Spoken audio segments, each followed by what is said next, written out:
Welcome back to the second half of our show now. I hope you have availed yourself of some refreshments and prithee, you've used the prithee. Otherwise, madam, you won't make it for the second half. I can guarantee that. If you have opened your mobile devices, prithee turn them off. See them, silence them, sort them. Oh, and if you've been in purveyance of any of those sweetie comestibles, suck them in thy wrappers!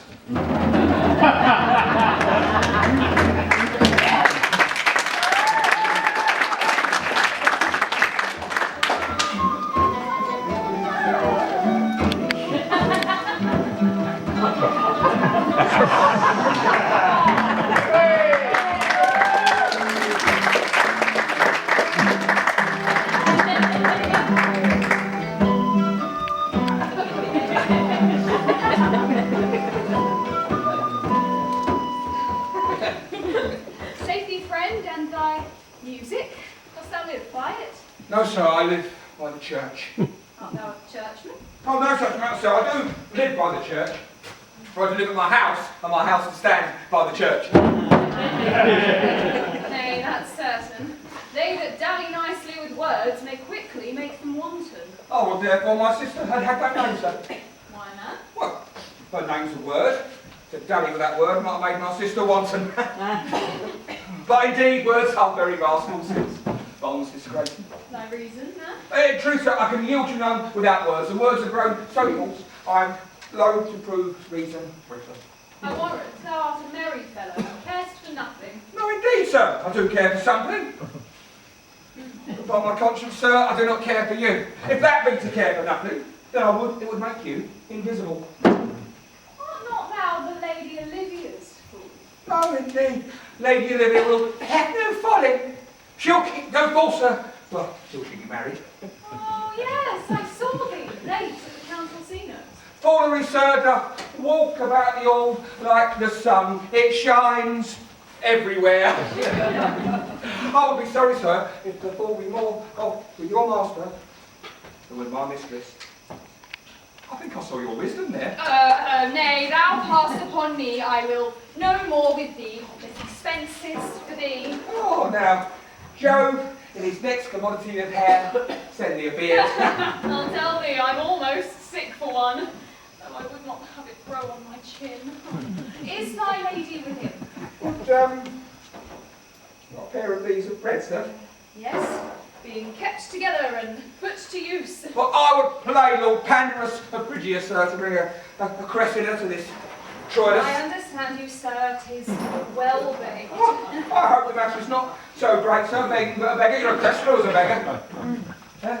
My lady is within. I will construe her whence you come, but who you are and what you will are out of my welcome.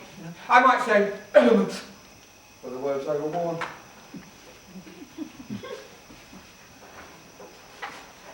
Oh, this man is wise enough to play the fool. And to do that one craves a kind of wit. Save you, gentlemen. And you, sir. Do vous garde, monsieur. Voici votre serviteur. I hope so you are, and I am yours. Will you encounter the house? My niece is desirous you should enter, if your trade be to her. I am bound to your niece, sir. I mean, she is the list of my voyage. Taste your legs, sir. Put them to motion. My legs do better understand me, sir, than what you mean by me bidding me taste my legs. I mean to go, sir, to enter. I will answer you with gate and entrance, but we are prevented.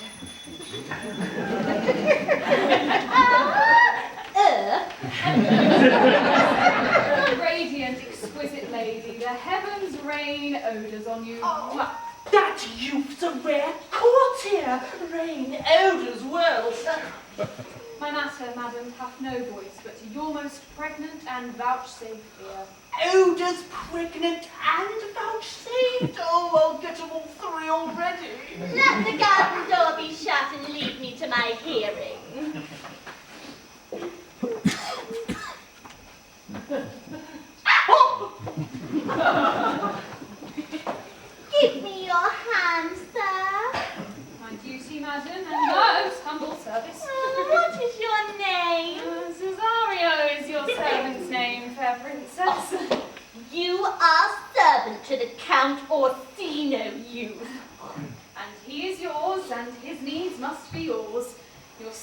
servant is your servant, madam? Him. I think not on him.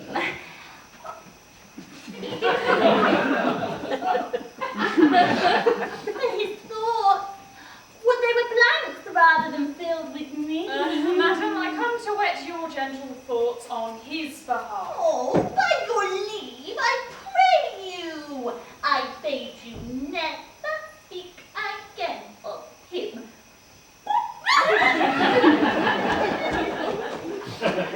But if you were to undertake another suit, I would rather hear you to solicit that than music from the spheres. Oh, dear lady,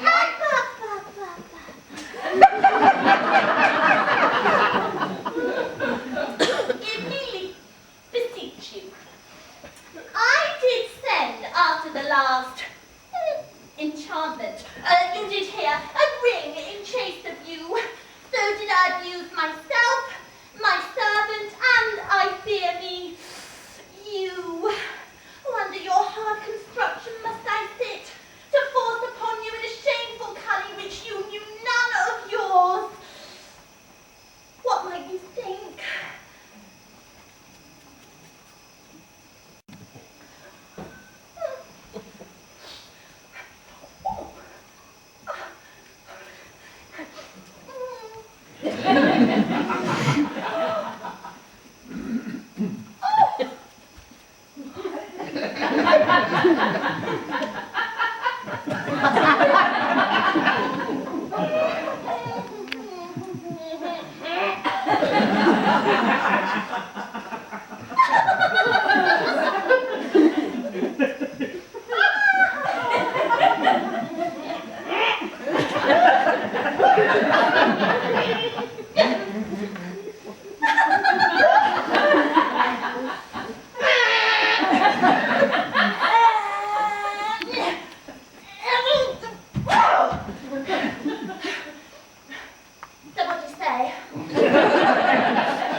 Nevermore will I my master's tears to you deplore.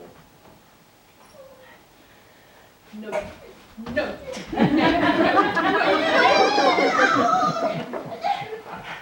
You come again!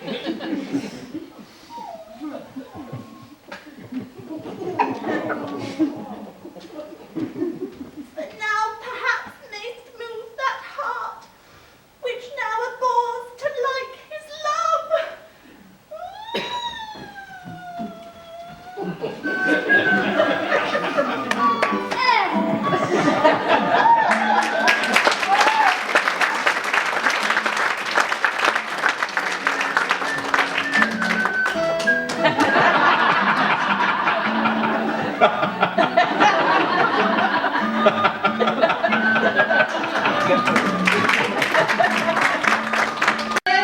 Faith, I'll stay not a jot longer. My reason, dear Venom, give my reason. Oh, you must need huge reason, Sir Andrew. Mary!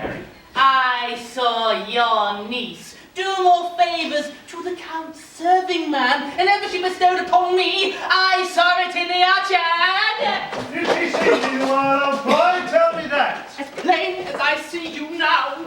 Ha! Well, that was just a show of love towards you. She did show affection to the youth in your sight, only to exasperate you, to awaken your dormouse valour, to put fire in your heart and brimstone in your liver. You should have then accosted her, and with some excellent jests, firing you from the mint, you should have burned the youth into dumbness. This was looked for at your hands, and it was balked. If it be any way, it must be with valour for policy I have. Why then, build me thy fortunes on the basis of valour. Challenge me the Count's youth to a fight. Hurt him in 11 places. My niece will take note of it. Yeah? And assure thyself, there is no love broker in the world that can more prevail in man's commendation for woman. The court of valour. Oh, there is no way but this, Sir Andrew. Will either of you bear me a challenge to him? Oh, go write it with a martial hand. Be cursed and brief. If that's not how witty, let it be eloquent and full of imagination. Taunt him with the license of ink. If thou vowest in some thrice, it will not be amiss, and as many lies as will lie in thy sheet of paper. Set 'em down! Sit! Where shall I find you? We'll call thee at the cubicular. Go! Roar!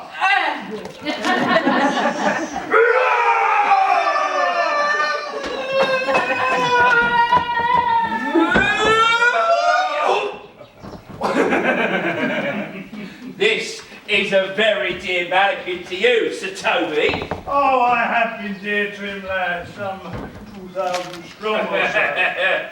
Oh, we should have a rare letter from him, but you'll not deliver it.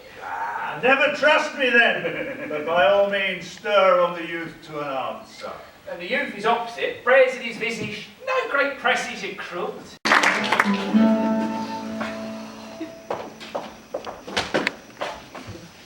I would not, by my will, have troubled you, but since you make pleasure of your pains, I will no further charge. I could not stay behind you.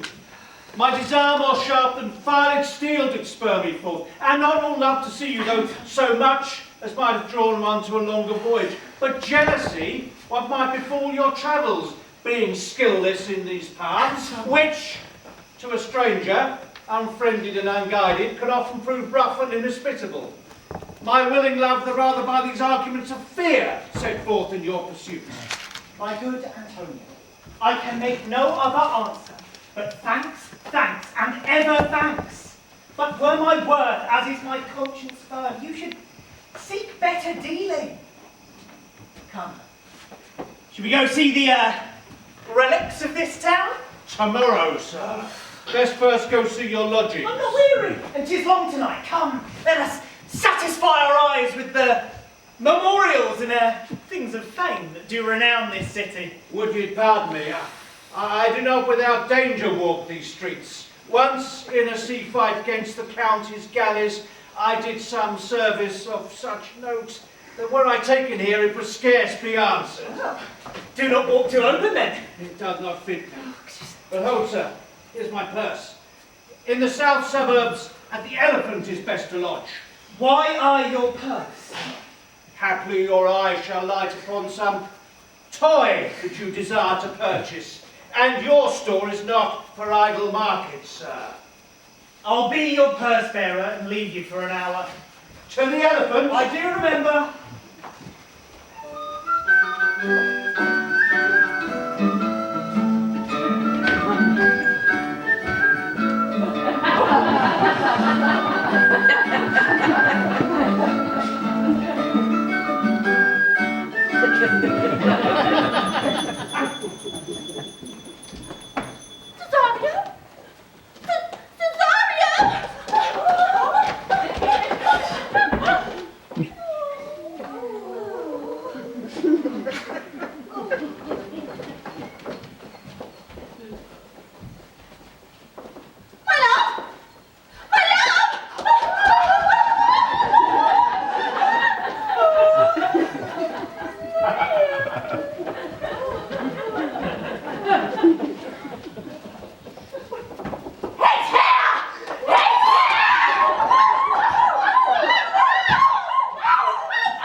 In very strange manner. He is sure possessed, madam. Why, what's the matter? Does he rave? No, madam. He does nothing but smile. Your ladyship were best to have some guard about you if he comes, for sure the man is tainted in his wit. Oh, don't call him hither. I am as bad as he. If sad and merry madness equals me.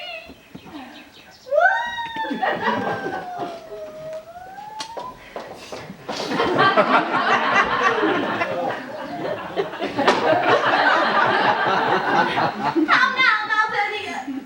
Oh. Sweet lady. Smilest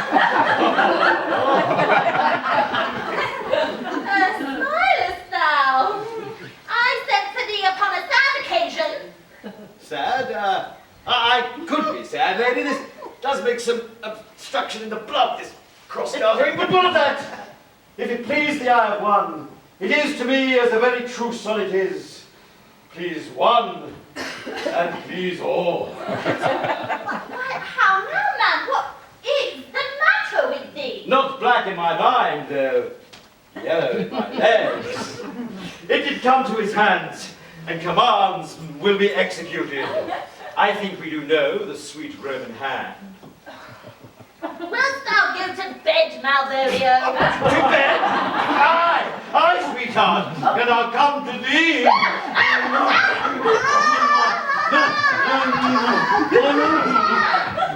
Comfort thee! Wouldst thou smile, sir, and kiss thy handsome oft? How do you, Malvolio? Your request. Why appear you with this ridiculous boldness before my lady? Be not afraid of greatness. 'Twas well writ. What meanest thou by that, Malvolio? Some are born great. Some achieve greatness. What sayest thou? Some have greatness thrust upon them. Bawdy! Remember, who commended thy yellow stocking, Yellow stocking. and wish to see thee ever cross-gartered. Go to, thou art maid, if thou desirest to be so.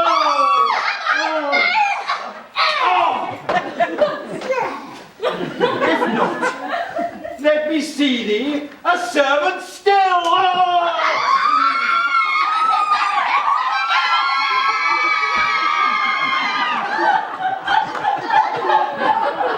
The young gentleman of the Count Orsino's is returned. We could hardly entreat him back. He attends your ladyship's pleasure. I'll come to him.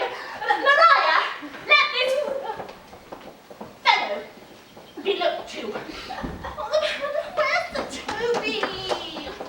Let one of my people have special care of him.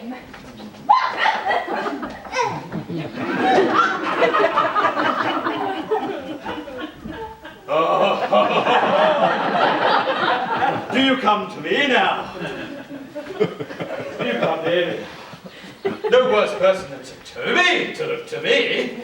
She sends him on purpose, that I may appear stubborn to him, for she incites me to that in the letter. Cast thy humble slough, says she. Be opposite with a kinsman, surly with servants. Let thy tongue tang arguments of state. Put thyself into the trick of singularity. And consequently sets forth the manner of how that a sad face, a reverent carriage, a slow tongue, in the habit of some sir of note, and so forth. Oh, I have limed her. But this is God's doing, and God make me thankful for it. Oh, and when she went away now, let this fellow be looked to. Not Malvolio or after my degree, but fellow. Oh, everything adheres together. That no dram of a scruple, no scruple of a scruple, no obstacle, no incredulous or unsafe circumstance, nothing that can be, can come between me and the full prospect of my hopes. Well, God, not I, is the doer of this, and he is to be thanked. Which way is he in the name of sanctity? If all the devils in hell be drawn in little, and legion himself possessed him, yet I will speak with him. He is! Oh! How is with you, sir? How is't with you, man? Go off. I discard you. Let me enjoy my private. Go off. How hollow the theme speaks within him. Do not I tell you, Sir Toby, my lady prays you to have a care of him. Does she so? Go to, peace. We must deal gently with him. Let me alone. How do you, Malvolio? How is't with you? What man defy the devil? Consider he's an enemy to mankind. Do you know what you said? La, you, and you speak ill of the devil. How he takes it at heart. Pray God he be not bewitched. Miscarry his water too! The wise woman! If marionette shall be done tomorrow morning, if I live, my lady will not lose him for more than I'll say. How now? Oh, Lord! Prithee, hold thy peace. This is not the way. Do you not see you move him? Let me alone with him. Oh, no, Sir Toby, no, be gentle. The fiend is rough, but he must not be roughly used. Why, how now, my boarcock? How dost thou chuck? Oh, sir. Aye, Biddy, come with me. Get him to say his prayers, good Sir Toby. Get him to pray. My prayers? No, I warrant you, he will not hear of godliness. Go! Hang yourselves all! You are idle, shallow things. I am not of your element. No! You shall know more hereafter.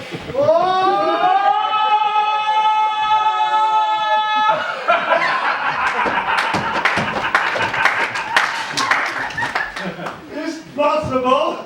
If this were played upon a stage now, I'd condemn it as an improbable fiction.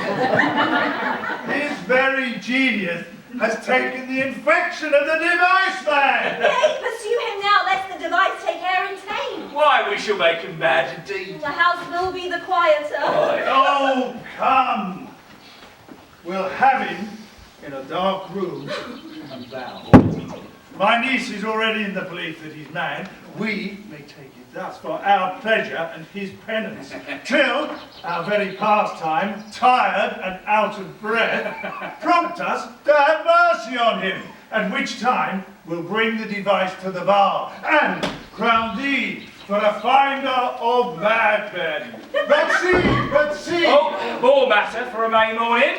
Here's the challenge. Read it. I warrant. There's vinegar and pepper in it. Oh, is it so saucy? I eat it, I warrant him. Do but read. Give it here. Youth, whatever thou art but a scurvy fellow. Oh, good. Wonder not, nor admire in thy mind why I call thee so, for I will show you no reason for it. Oh, good. That keeps you from the whiny brother and all that.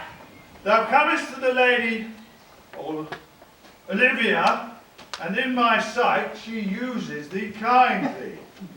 But thou liest in thy throat. That is not the reason I challenge thee. Oh, good. An extremely good sense. Let. I will waylay thee going home, where if it be thy choice to kill me, Good. thou killest me like a rogue and a villain. Oh, still you keep on the whiny side of the law. Fare thee well, and God have mercy upon one of our souls. He may have mercy upon mine, but my hope is better. Therefore look to thyself, thy friend, as you usest him, and thy sworn enemy, and Andrew Aguichi. Oh, well, if this letter move him not, his legs cannot. I'll give it him. Well, you might have very fit occasion for it. He is now in some commerce with my lady, and will by and by depart. Oh, go, Sir Andrew. Scout before him at the corner of the orchard like a bum bailey.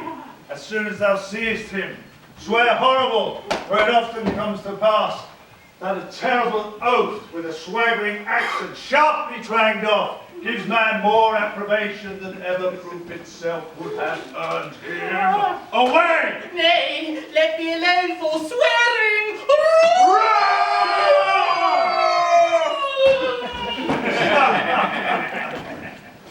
Now will not I deliver his letter. The behaviour of the young gentleman gives him out to be of good capacity and breeding. His employment between his lord and my niece proves no less. Therefore, this letter, being so excellently ignorant, will breed no terror in the youth, and he will find it comes from a clodpole. But, sir, I will deliver his challenge by a word of mouth, built upon Aguichi's notable report of valour, and send the gentleman, as know his youth will aptly receive it, into a most hideous opinion of his rage, skill, fury, and impetuation. This will so fright them both that they will kill one another by the look, like cockatrices. Oh, here he comes, my niece. You wait till they take leave, and probably after. Oh, madam, no. I have said too much upon a heart of stone and laid mine honour to uncarry on it. Something in me does reprove my fault, but such a headstrong and potent fault it is that it but mocks reprove. With the same behaviour that your passion fares goes on my master's griefs. Here, wear this jewel for me. Oh, 'tis my picture. Use it not. It hath no tongue to vex,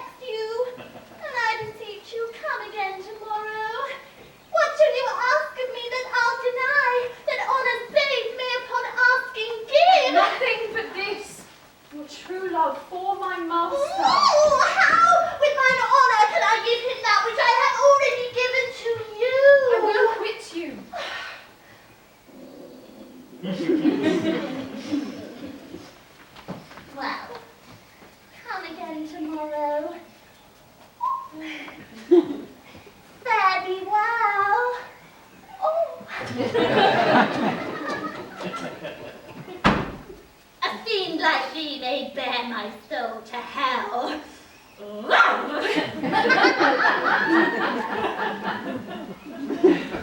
Gentlemen, God save thee. And you, sir? The defence that thou hast, be taken to it. I know not of what nature the wrongs are thou hast done him, but your interceptor, full of despite, bloody as the hunter, attends thee at the orchard end. You mistake me, sir. I'm sure no man hath any quarrel to me. My remembrance is very fresh and clear of any offence done to any man. You'll find it otherwise, I assure you. Therefore, if you hold your life in any price, we take you to your guide. For your opposite has in him what youth, strength, skill, and wrath can furnish man withal. I pray you, sir. What is he? He is a knight, sir, but he is a devil in private brawl. Souls and bodies, he has divorced 3, and his incensement at this moment is so implacable that satisfaction can be none but by pangs of death and sepulchre. I will return to the house and desire a conduct of the lady. I am no fighter.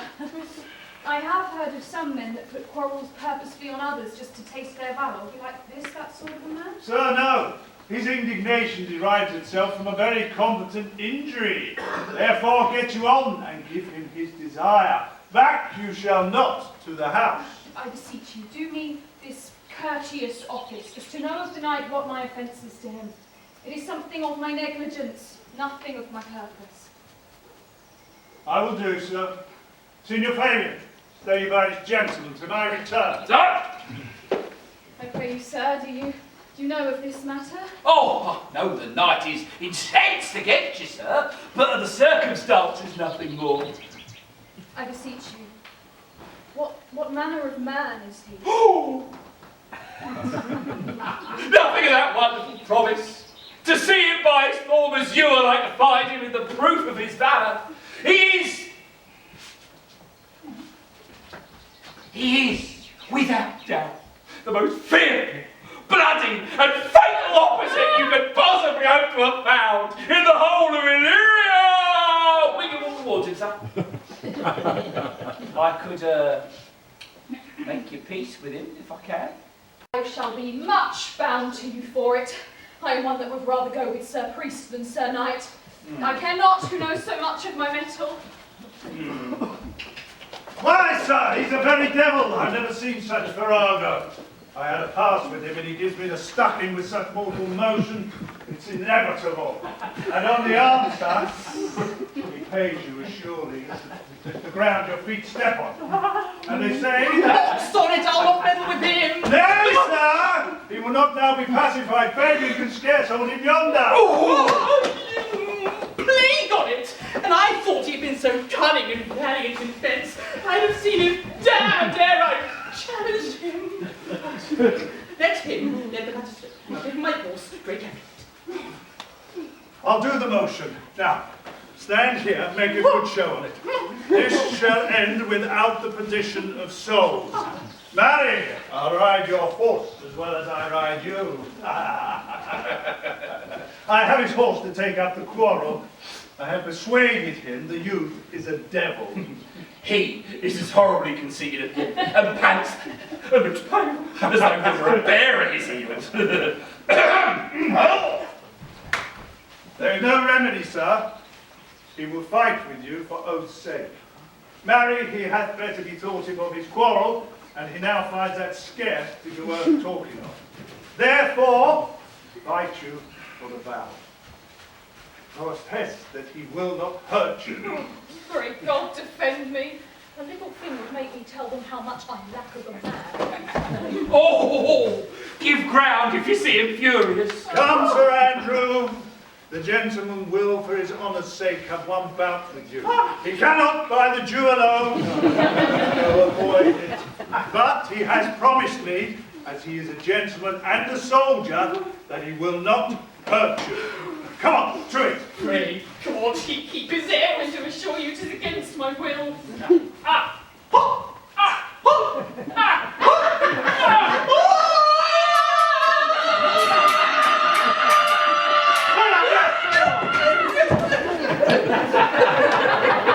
If this young gentleman done offence, I take the fault on me. If you offend him, then I for him defy you. You, sir, why, what are you? One, sir, who dares yet do more than you have heard him brag to you he will. Nay, if you are an undertaker, then I am for you. Halt! Halt, Sir Toby, an officer! I'll be with you anon. Sir, put your sword out if you please.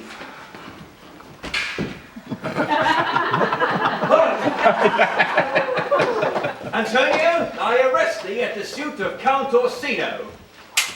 You do mistake me, sir. No, sir, no jot. I know your favour well, though now you have no sea cap on your head. Come, sir, away. You know I know you well.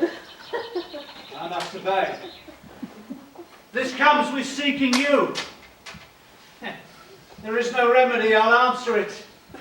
What will you do now my necessity makes you ask me for my purse? Come, sir, away. I must entreat of you some of that money. What money, sir? For the fair kindness that you have shown me here and being part prompted by your present trouble out of my lean and low ability, I can lend you something, but... Do you deny me now? Is possible that my deserts to you can lack persuasion? Do not tempt my misery, lest you make me so unsound a man as to upbraid you for those kindnesses that I did for you. I know of none, nor I know you by any voice or any feature.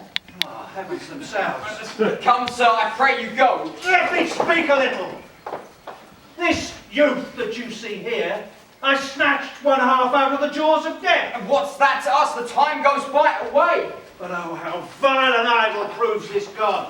Thou hast, Sebastian, done good feature shame. Oh, the man grows mad. Come, away, sir. Lead me on. Come, sir. Methinks his words do from such passion fly that he believes himself, so do not I. Or prove true, imagination, prove true that I, dear brother, now be ta'en for you. Come hither, knight, come hither. Fabian, we'll whisper over a couple or two of sage swords. Be named Sebastian. Oh, if it prove, tempests are kind and soft waves are fresh in love.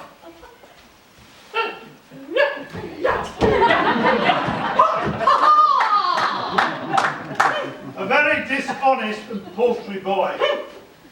More a coward than a hare. His dishonesty appears in leaving his friend here in necessity and denying him. And as for his cowardice, ask Fabian. Oh, a coward. Most devout coward. Religious in it. Salute! I'll after him again and beat him! Oh, do cuff him soundly. Roar!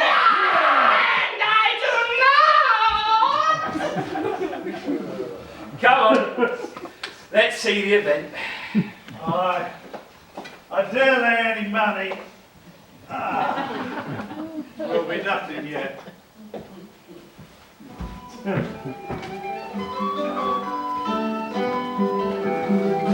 Would you have me believe that I am not sent for? Go to, thou art a foolish fellow. Let me be clear of this. Oh, well held out, if I no, I do not know you. Nor am I not sent to you by my lady to bid you come speak with her. Nor your name is not Master Cesario. Nor this is not my nose, neither. Nothing that is so is so. I prithee, vent thy folly somewhere else. Thou knowest not me. Vent thy folly. He's heard that word from some great man and now applies it to a fool. Vent thy folly. Prithee, sir, ungird thy strangeness and tell me what I should vent unto my lady. Shall I vent to her that thou art coming on? Prithee, foolish Greek, be door. There is money for thee. If you tarry longer, I shall give worse payment. By my troth, sir, I see thou hast an open hand. These wise men that give fools money will get themselves a good report. Ah! Now, sir, have I met you again? There's for you! There's for thee. And there. And there.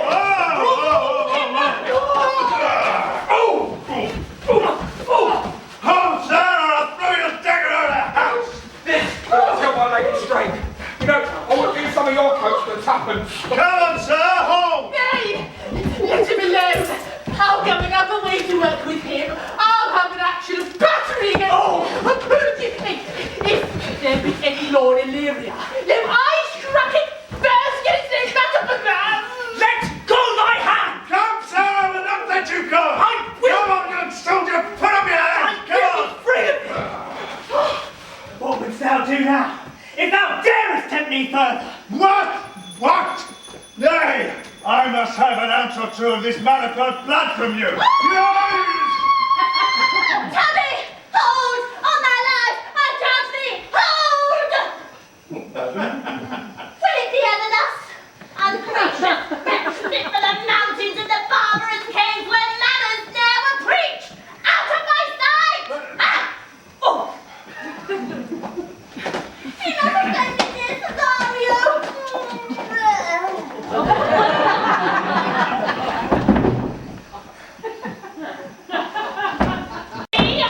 Be gone!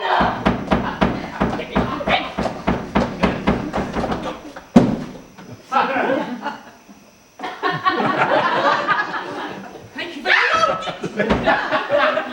I prithee, gentle friend. Let no passion and no wisdom sway in this uncivil and unjust extent against thy peace. I'll go with thee to my house, and hear thou there how many fruitless pranks this ruffian hath botched up, so that thou mayst smile at this. Thou shalt not choose but go. Do not deny.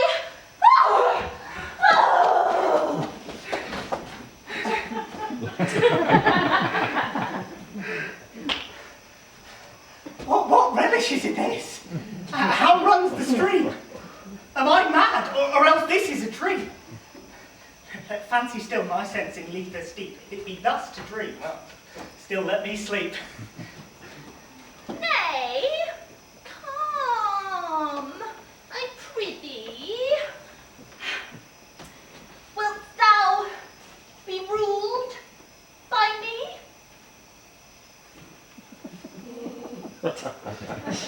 Madam, I will.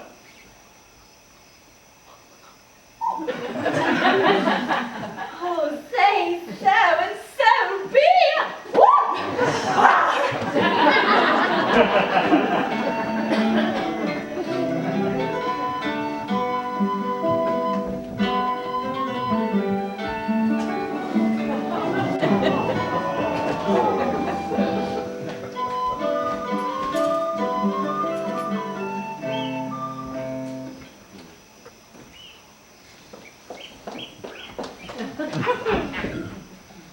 Nay, I prithee, put on this gown and this beard.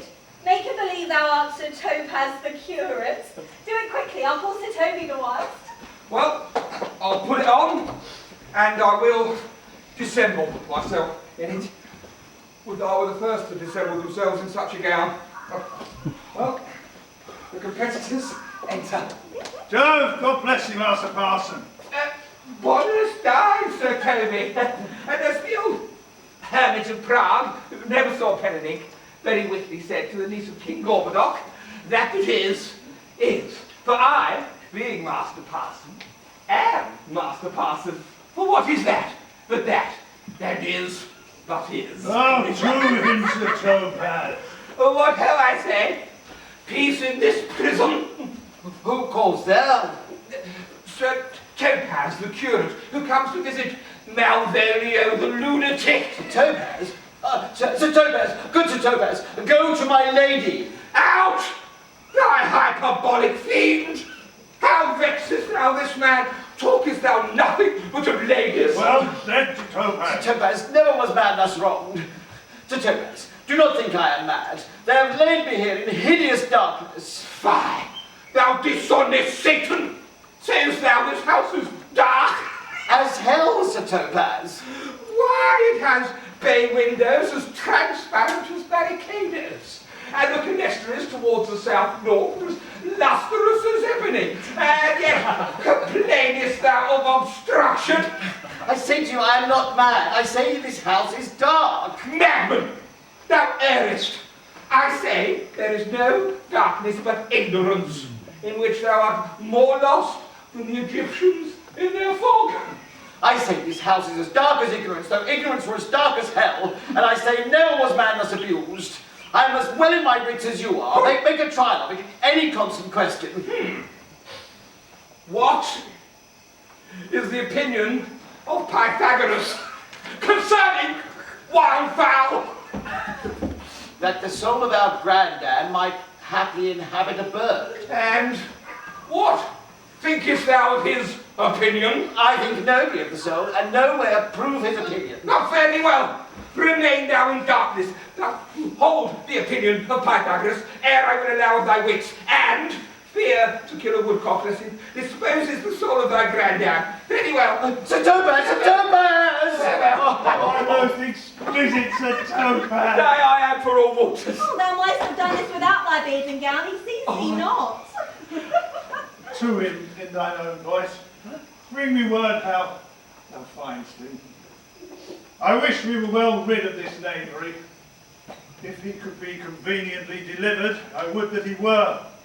For I am so far in offence with my niece that I cannot pursue with any safety this sport to the upshot. Come by and by to my chamber.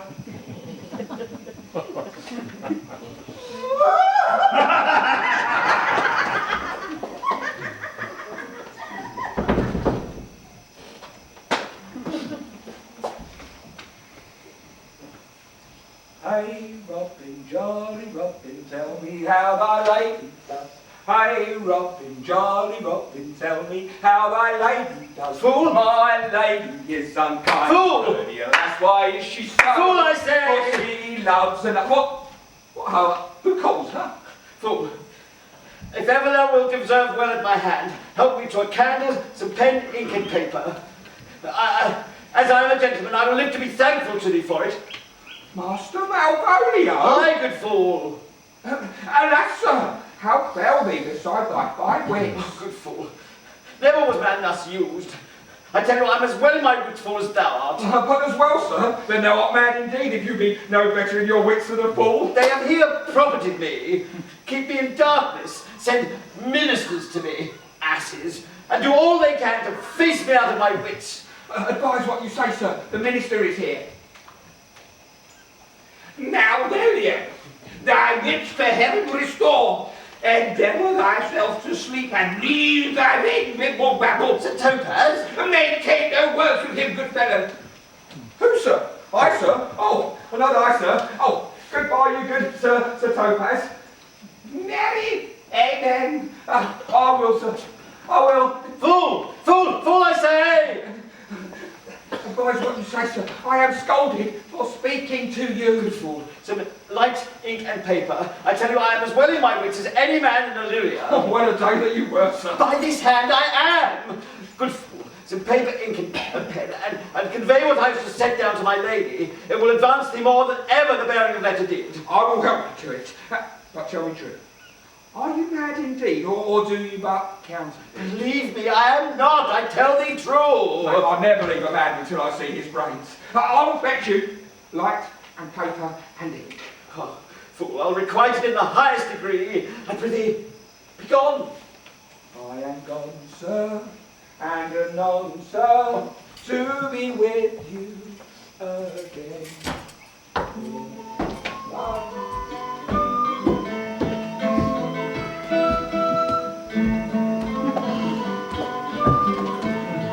This is the air.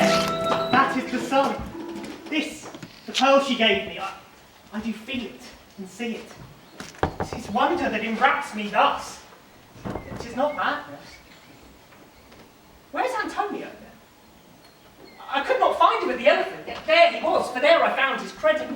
That he did range the town to seek me out. His counsel now might do me golden service and wrangle with my reason to any other trust than that I am mad.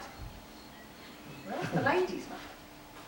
No, if that were true, she could not sway her house, command her followers, give and take back affairs and their dispatch with such a smooth, discreet, and stable bearing as I perceive she does.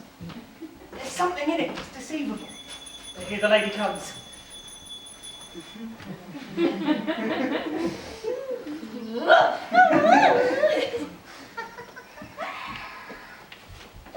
not this haste as mine. If you mean well, go with me and this holy man into the chantry by. There, before him, and underneath that consecrated roof, plight me the full assurance of your faith, so that my most jealous and too doubtful soul may be at peace. What do you say? I will go with thee, and having sworn truth, ever will be true. Well, lead the way, and heaven so will shine that they may fairly note this act of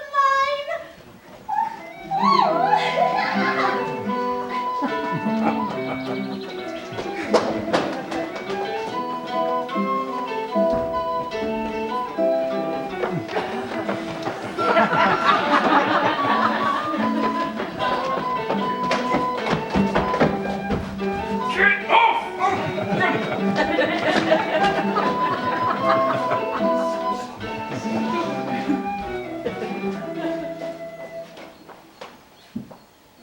Now, hast thou love me? Let me see his letter! But Master Fabian, grant me another request. Anything, anything. Do not desire to see this letter. Oh!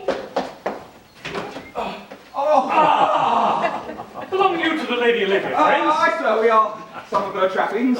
I know thee well. How does thou, my good fellow? In truth, sir, the better for my foes and the worse for my friends. Just the contrary, the better for thy friends. No, sir, the worse. Well, how can that be? Marry, sir, they praise me and then make an ass of me. But my foes, sir, they tell me plainly I'm an ass. So that by my foes, sir, I am profit in the knowledge of myself, and by my friends, I'm abused. Why, this is excellent. No, sir, it's in truth not both. It please you to be one of my friends. Well, thou shalt be the worse for me. There's gold. Or would that it would be double dealing? Oh, would you could make it another? Oh, you give me ill counsel.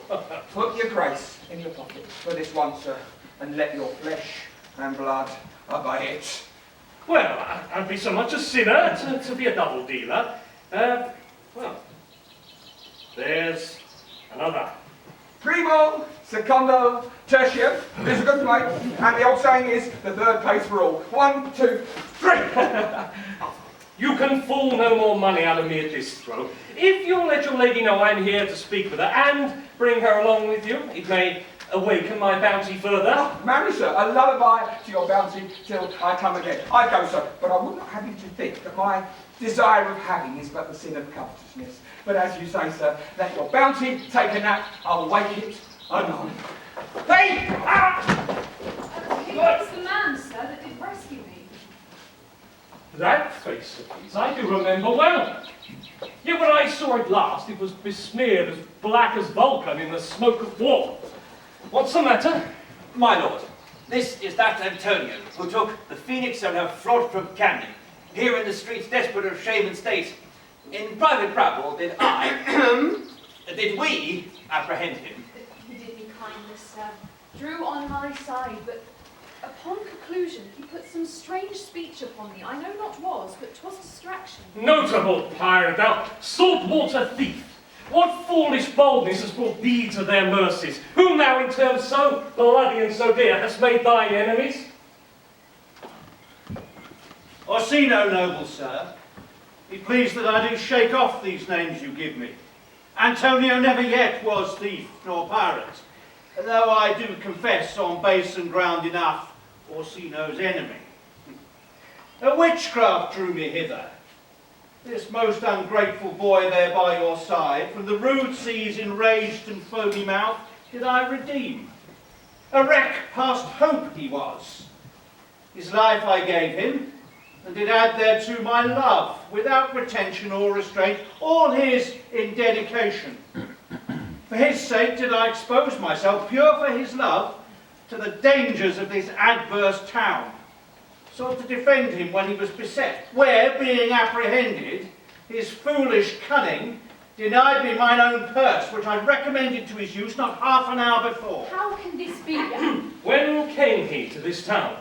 Today, sir.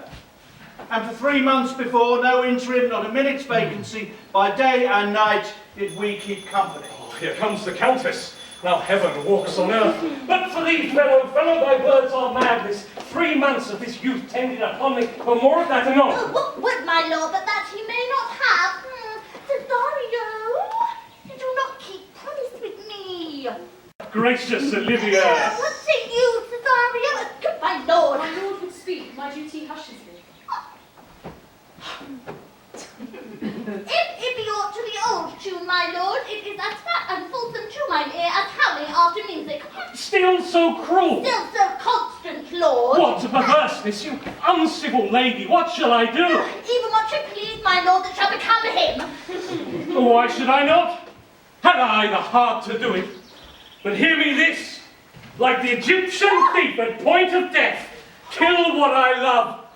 And savage jealousy sometimes savours nobly.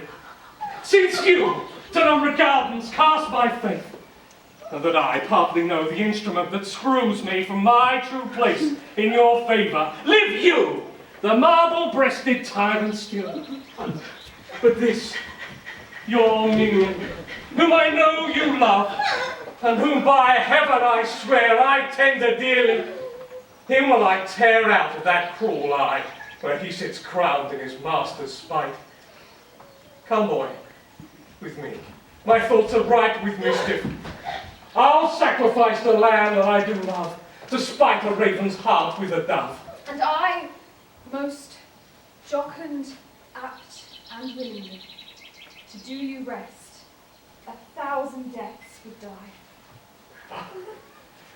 Where goes Cesario? After him I love! More than these eyes, more than my life, more by all moors ere I shall love wife. If I do fain, you witnesses above, punish my life for tainting my love.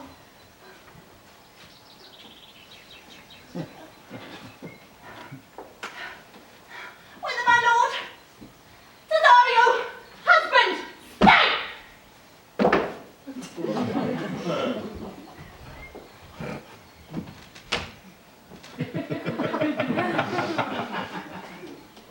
Husband? Husband! Can he that deny? Husband, sirrah? No, my lord, not I. Oh, alas! Is it the baseness of thy fears that makes thee strangle thy propriety? Fear not, Cesario, take thy fortunes up, be what thou knowest thou art, and then thou shalt be as great as that thou art fearest. Oh, welcome, father. I charge thee by thy reverence to unfold. Though lately we had intended to keep in darkness what occasion now reveals before 'tis right, what thou dost know newly passed between this youth and me. A contract of eternal bond of love. Oh, thou dissembling cub!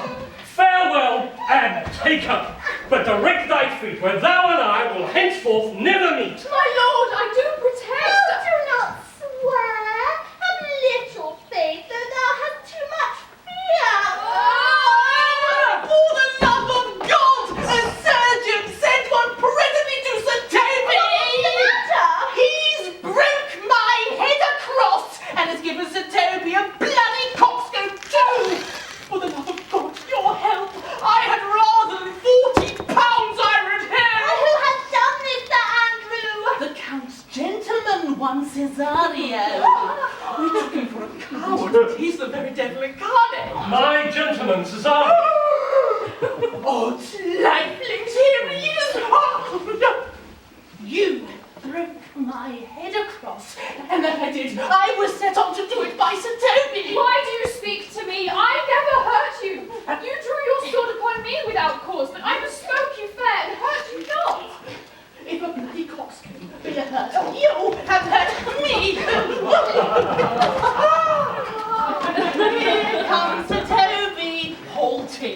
you shall hear more.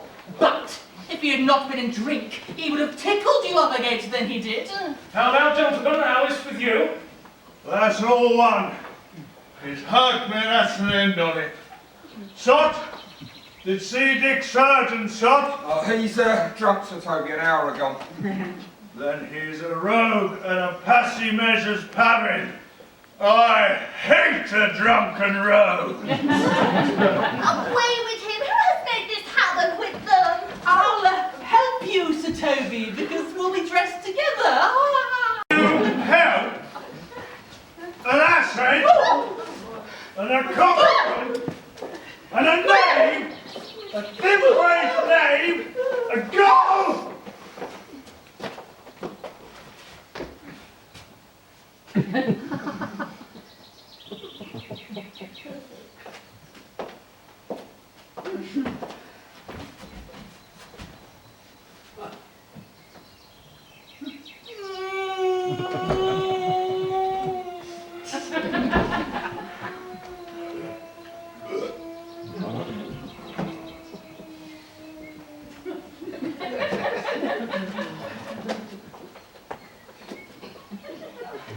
Get him to bed! And let his heart be looked to. I'm sorry, madam. I've hurt your kinsman. For a stranger called upon me, and by that I perceive it has offended you. Pardon me, sweet one, even for the vows we made each other but so late ago.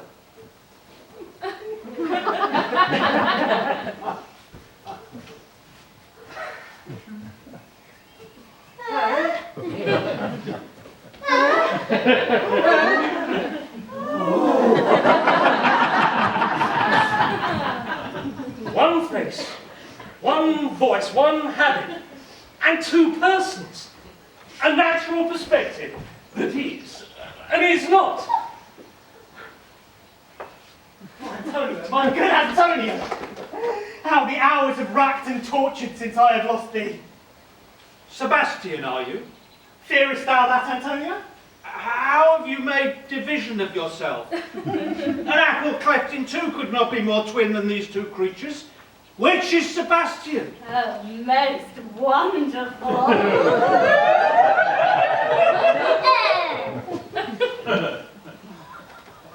Do I stand there?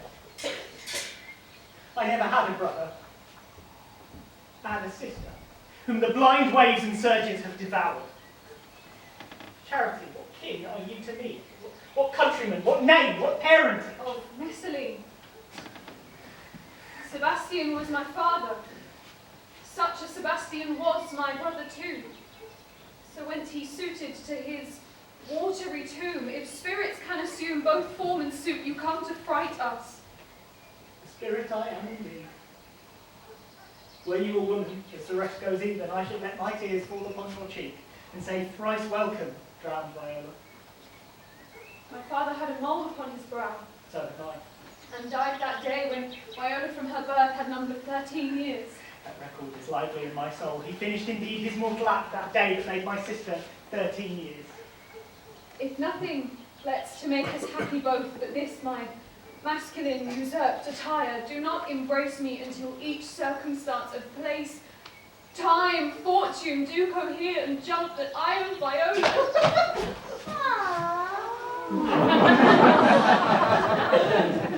So comes it, lady, you have been mistook, but nature, to her bias, drew in that.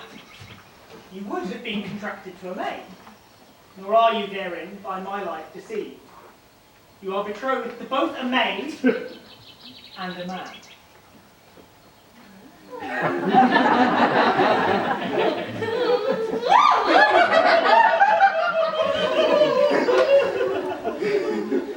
Well, if this be so, as yet the glass seems true, I shall have shared in this most happy wreck. Boy, thou said to me 1,000 times thou never shouldst love woman like to me. And all those sayings will I overswear. Give me thy hands, and let me see thee in thy woman's weeds. The captain that brought me first on shore hath my maid's garments. He, upon some action, is now in durance at Malvolio's suit, a gentleman and follower of my lady's. He should enlarge him. Fetch Malvolio hither. And yet, now I remember me, they say, poor gentleman, he is much distracted. Extracting frenzy from mine own remembrance, clearly banished his. How does he, sirrah? Truly, madam, he holds Beelzebub at the stave's end as well as a man in his case may do. He is here, writ a letter to you, which I should have delivered to you today morning, but a madman's epistles are no gospel, so it skills not much when they're delivered. Open it and read it. Look you then, and be well edified as the fool delivers the madman. By the Lord, madam! How now? Art thou mad? Oh, no, madam, I do but read madness, and your ladyship should have it as it ought to be, so you must allow vox. By the Lord, madam! Read it in thy right wits. Indeed I do, Madonna, but to read in his wits is to read it thus. Therefore, attend my princess, and give ear. By the Lord, Read it you, sirrah. By the Lord, madam, you wrong me, and the world shall know it. Though you have put me into darkness and given your drunken cousin rule over me, yet I have the benefit of my senses as well as your ladyship. I have your own letter that had induced me to the semblance which I put on, with the which I doubt not but to do myself much right, or you much shame. Think of me as you please. I leave my duty a little unthought of, and speak out of my injury, the madly used Malvolio. Did he write this? Aye, madam. Save us not much of distraction. See him delivered, Fabian. Call him hither. Oh. My lord, so please you, these things now further thought on, to think me as well a sister as a wife. One day will crown the alliance on it, so please you, here at my house and at my proper cost. Madam, I'm most apt to accept your offer. Your master quits you, and for your service done him so much against...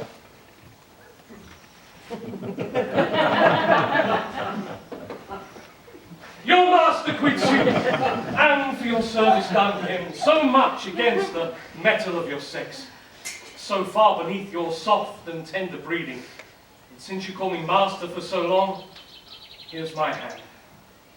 You shall be from this time your master's mistress. Sister, you are she. Is this the madman? Aye, my lord, this same. How now, Malvolio? Madam, you have done me wrong, notorious wrong. Have I, Malvolio? No. Lady, you have. Pray you peruse that letter. You cannot now say that it is in your hand. Write from it if you can, in hand or face, or say it is not your seal, not your invention.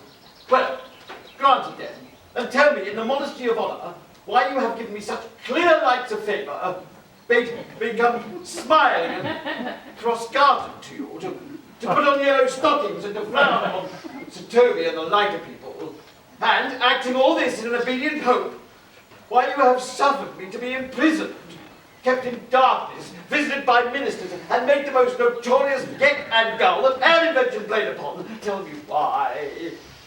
Alas, Malvolio, this is not my writing. Though I confess much like the character, but 'tis without question Mariah's hand. Now I do but think it was she first told me thou wast mad, then camest in smiling, and in such forms which here were presupposed upon thee in the letter. Oh!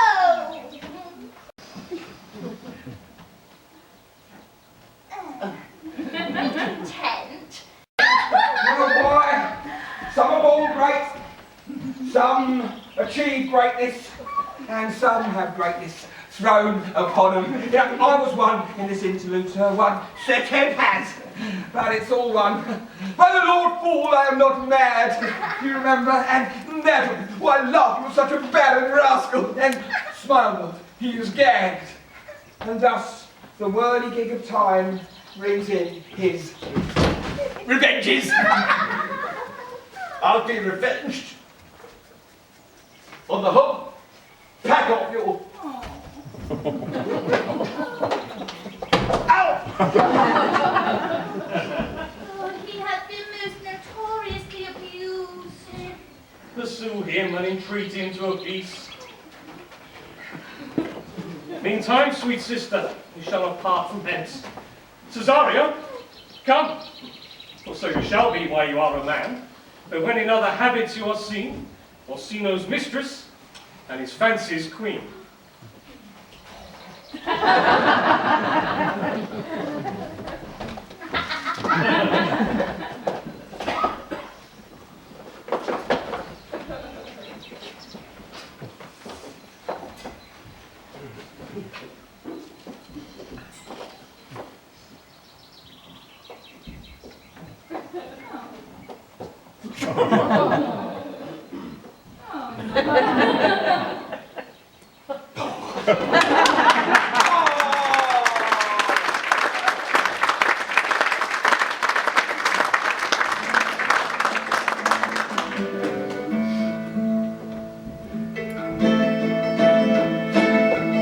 When there was and a little tiny boy with a hey, oh, the wind and the rain, a foolish thing was but a toy.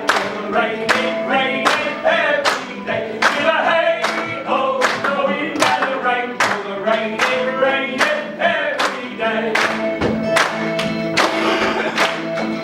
But when I came to a man's estate, with a hey, oh, the wind and the rain, his name kept thieves and shut the gate. For the rain, it rained every day. With a hey, oh, the wind and the rain, for the rain, it rained every day. But when I came back last, why with a hey, oh, the wind and the rain, my swaggering I could never cry. For the rain, it rained every day. With a hey, oh, the wind and the rain, for the rain, it rained every day. But when I came up to my bed with a hey, ho, the wind and the rain, we tossed on still and drunken heads. For the rain, it rained every day. With a hey, ho, the wind and the rain, for the rain, it rained every day. A great while ago, when the world begun, with a hey, ho, the wind and the rain, but that's all one. Our play is done, but we'll strive to please you every day.